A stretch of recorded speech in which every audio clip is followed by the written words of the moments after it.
Bismillahirrahmanirrahim. Assalamualaikum warahmatullahi wabarakatuh. Waalaikumsalam warahmatullahi wabarakatuh. Alhamdulillah wassalatu wassalamu ala Rasulillah wa ala alihi wa sahbihi ajma'in, amma ba'd.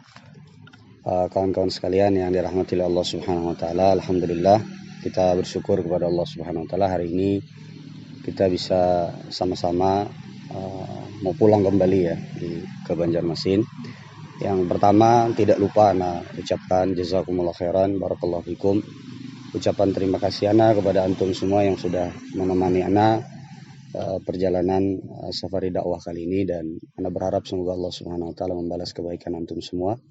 Kemudian yang kedua, wajib ana dan harus ana ucapkan juga seperti biasa terima kasih kepada keluarga antum semua yang telah memberikan izin untuk antum menemani ana semua. Semoga Allah Subhanahu wa taala juga membalas kebaikan mereka semua. Ana teringat sebuah hadis Nabi sallallahu alaihi wasallam. Jadi di dalam Sahih Bukhari, Nabi SAW itu pernah cerita. Nabi cerita tentang orang yang membeli kuda perang, kemudian setelah itu dipelihara sama dia. Diikat, dipelihara, kemudian juga dikasih makan. Nabi SAW mengatakan dalam hadis tersebut, yang maknanya adalah tidaklah orang tersebut memberi makan kudanya, atau tidaklah kuda tersebut mampir di taman, kemudian dia makan rumputnya, kecuali orang yang membeli kuda tersebut, si pemilik kuda tersebut juga akan mendapatkan ganjaran pahalanya.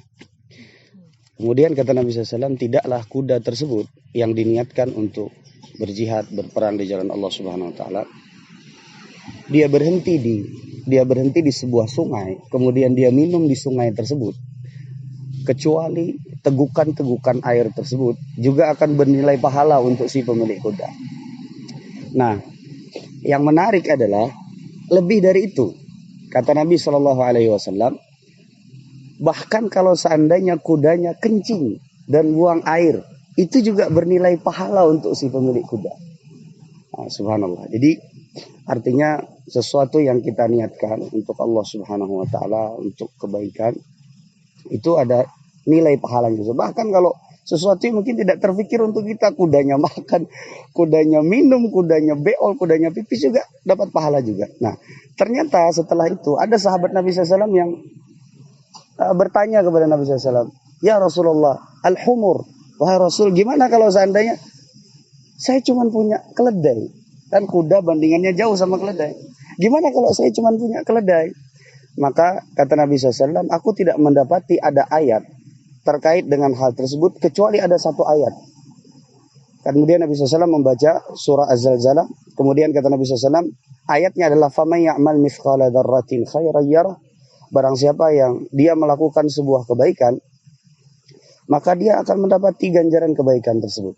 Nah, jadi seolah Nabi SAW, kan tadi sahabat tadi tanya, Rasulullah, saya seolah seperti beliau bilang, Rasul, saya nggak punya kuda, tapi saya juga pengen pahala. Saya juga berniat, ini saya punya keledai, saya cuma punya keledai, saya berniat ini untuk berjihad di jalan Allah, untuk kebaikan. Maka kata Nabi SAW, saya tidak mendapatkan ayat terkait dengan hal tersebut kecuali ayat ini. Artinya Nabi SAW menyatakan itu juga berpotensi untuk dapat pahala yang sama, sebagaimana yang disebutkan si pemilik kuda tadi. Nah, maksud anak, antum semua dalam hal ini kan mungkin kita nggak punya kuda, nggak punya keledai, tapi segala yang kita miliki, terkhusus ini sekarang kan anak sama teman-teman antum biker sirat, antum punya motor.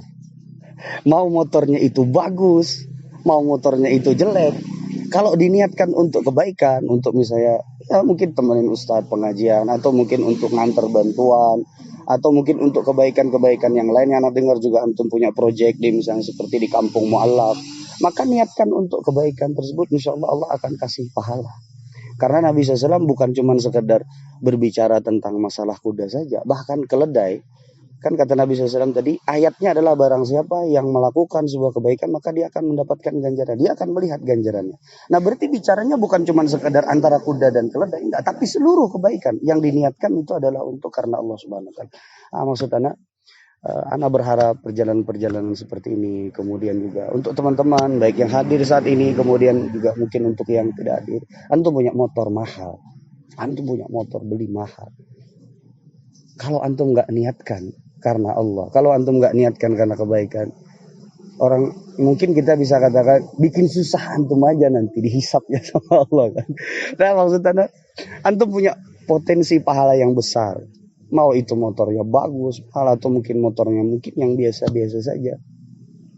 Intinya semuanya itu berpotensi untuk berpahala. Apalagi kalau dilihat dari konteks hadis tadi, ana teringat dengan sebuah kutip atau kitab kecil yang ditulis oleh Syekh Abdul Razak Al-Badar. Beliau berbicara tentang pahala itu bisa berlipat ganda dilihat dari asarnya. Asar itu artinya adalah efek daripada perbuatan tersebut.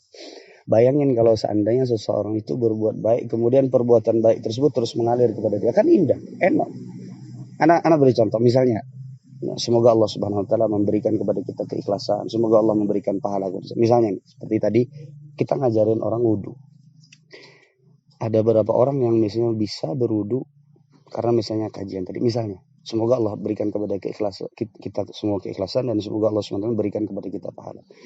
Jangan kira pahalanya mengalir kepada antum. Setiap kali mungkin mereka berwudu, maka insya Allah kita berharap pahalanya juga mengalir kepada antum semua.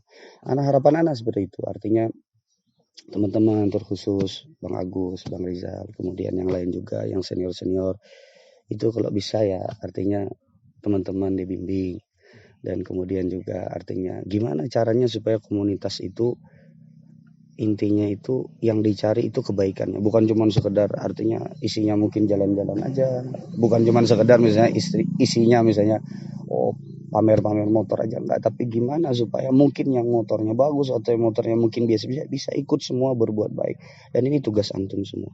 Nah, anak pengen sampaikan itu, dan semoga Allah Subhanahu Wa Taala jadikan semua yang antum lakukan, semua yang antum niatkan untuk kebaikan itu semuanya bernilai pahala. Dan saat antum masih hidup itu kesempatan terbaik untuk antum cari. Karena kalau sudah meninggal udah nggak bisa lagi. Dan hal-hal yang mungkin tidak kita kira itu di situ ada pahala. Bahkan kalau antum beli motor, kemudian antum misalnya beli motor, isi bensin, antum niatkan untuk misalnya kebaikan. Bahkan motor antum masuk bengkel kayak Bang Amal tadi. Kalau sebenarnya kalau niatnya baik, insya Allah, meskipun misalnya motornya mogok masuk bengkel, tapi insya Allah Allah akan ganjar dengan kebaikan luar biasa gitu. Nah, ini saja mungkin yang bisa saya sampaikan, dan semoga Allah Subhanahu Wa Taala membalas kebaikan antum semua dan menjadikan kita semua berkumpul kembali di dunia dan kemudian juga berkumpul kembali di surga. Ini yang bisa saya sampaikan. Subhanakallahumma wa bihamdika asyhadu an la ilaha illa anta astaghfiruka wa atubu ilaik. Assalamualaikum warahmatullahi wabarakatuh.